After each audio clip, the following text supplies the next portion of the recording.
Hello and welcome back to my channel. This is Afri Abundance. Today I'm going to be doing a fire cider recipe. I know for my followers and people who've been following me for quite a while, I do have a playlist of my favorite fire cider recipes. So I'm going to share another one of those recipes for this coming winter season. So what I'm going to be using for this recipe is a 14-ounce jar. So this one is labeled, and I just picked this up from Dollar Tree, and it comes with the lid here.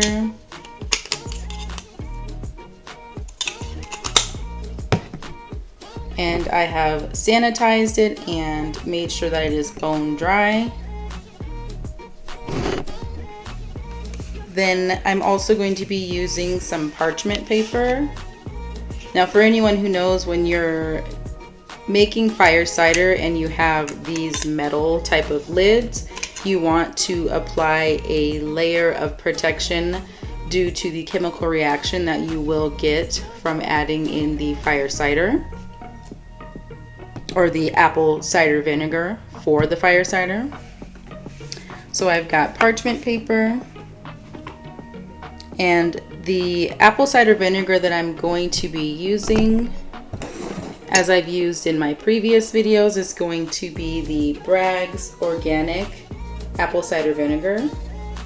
And this time I decided to pick up a bigger quantity. I got the 1 gallon jug.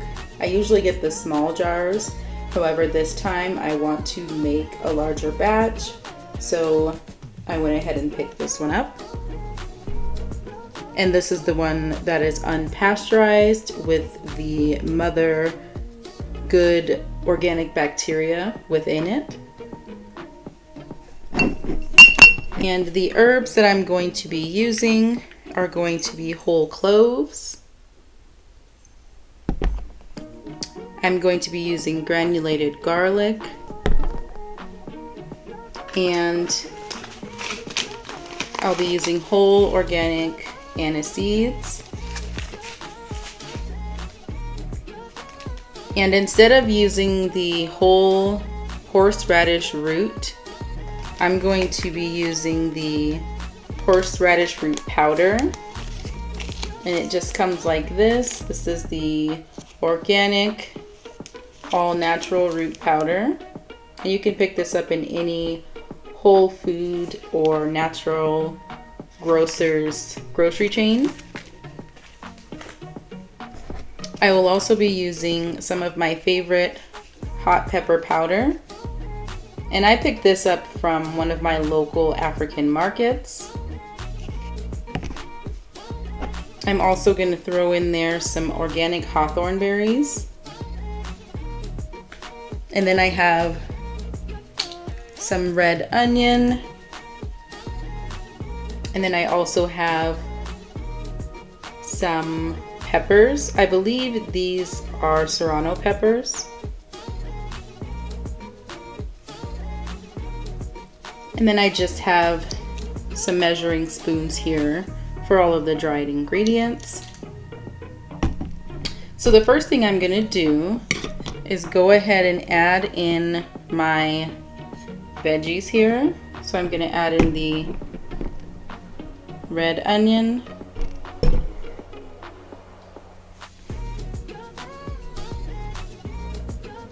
so I'll go ahead and throw those in the jar. Now this is a smaller jar, so I may not use all of the onion. We'll see here how much it comes out to be. So it'll actually all fit in there, so I'll just go ahead and use all of it.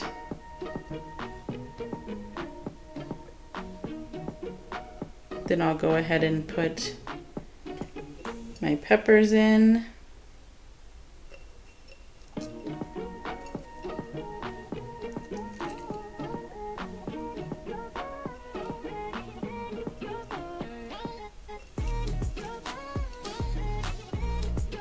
And this is what that's going to look like once everything is in.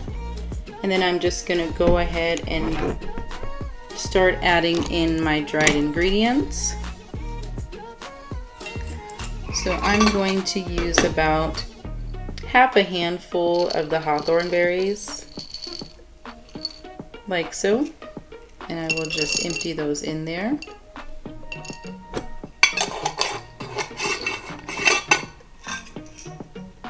I'm also going to add in my whole cloves, about half a handful of that as well.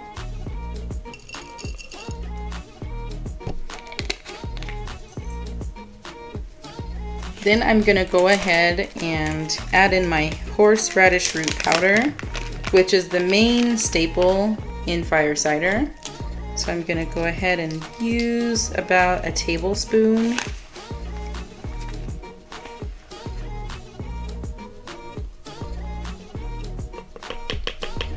Might actually use 2 tablespoons.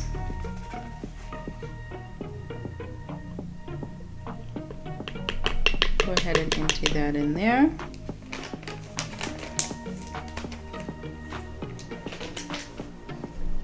As you can see here, and it will settle down to the bottom.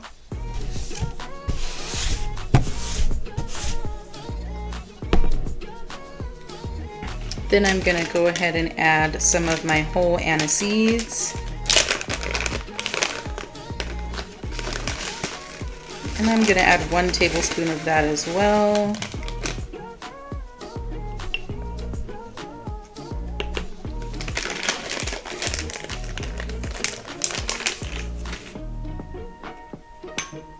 Then I'm gonna go ahead and add 1 tablespoon of granulated garlic.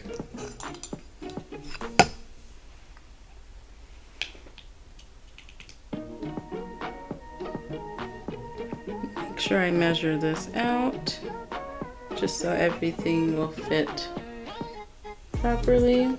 So I'm gonna go ahead and sprinkle that in.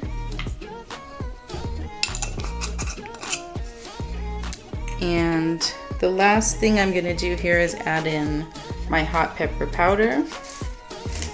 And I will go ahead and add in a tablespoon of that as well. I like my fire cider to be particularly spicy, as I've mentioned in my previous videos. So this hot pepper powder will definitely give it an extra kick.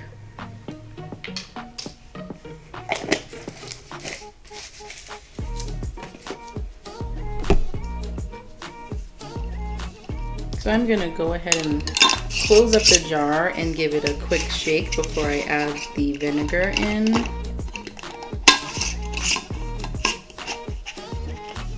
Just so everything will settle together.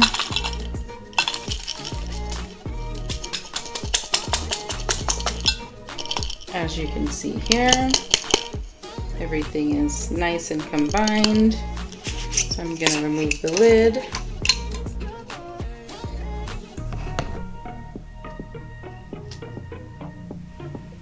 And I will go ahead and get my apple cider vinegar.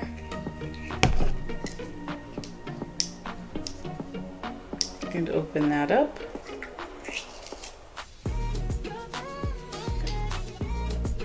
And I'm gonna go ahead and pour that in.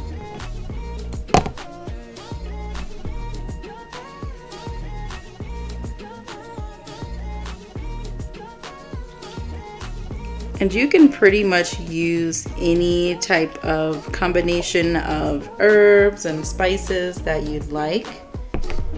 There's no one way to make fire cider, which is always nice. You can experiment with different flavors and different levels of heat.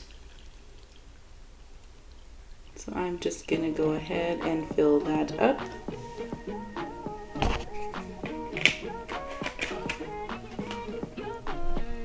And you want to make sure that everything is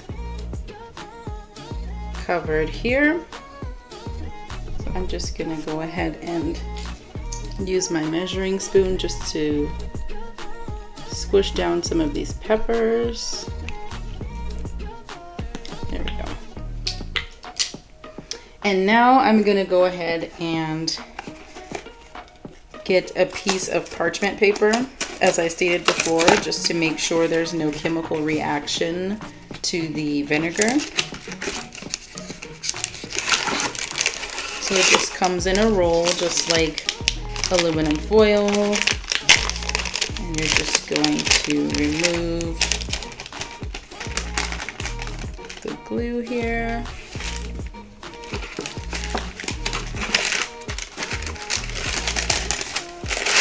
So I'm just going to take a small piece. And I like to double mine over, just folding it in half.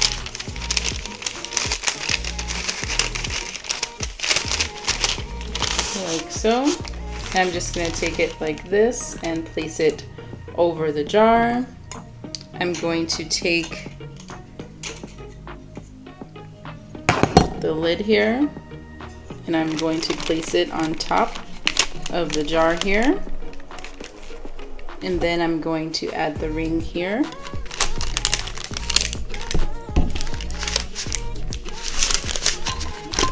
And I want to make sure that everything is nice and tight.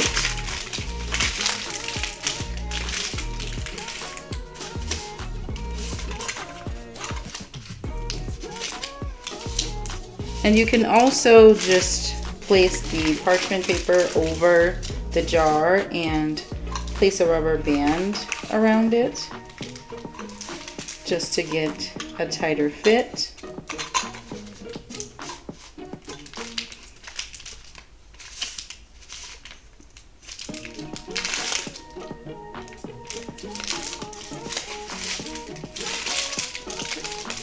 I want to make sure that this is on here properly, because sometimes when you double the paper, you don't get to really feel the grooves of the lid.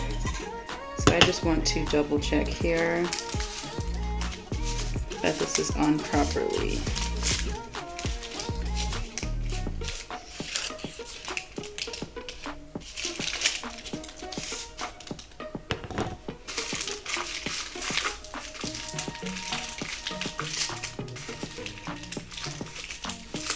Okay, let me try this one more time. Make sure everything is flush to the jar.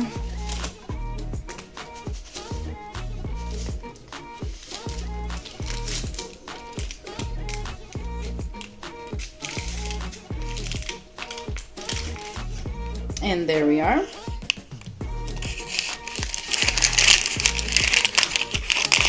So this is what it's going to look like. And I'm gonna allow this to sit for approximately 2 months or so, just to get the maximum infusion. And then once it's ready, all you have to do is strain all of the mixture, either through a strainer or cheesecloth, and it'll be ready to drink. So I hope you enjoyed this video. Please give it a thumbs up, comment, and subscribe to my channel for more DIYs, recipes, and reviews. Thanks for watching.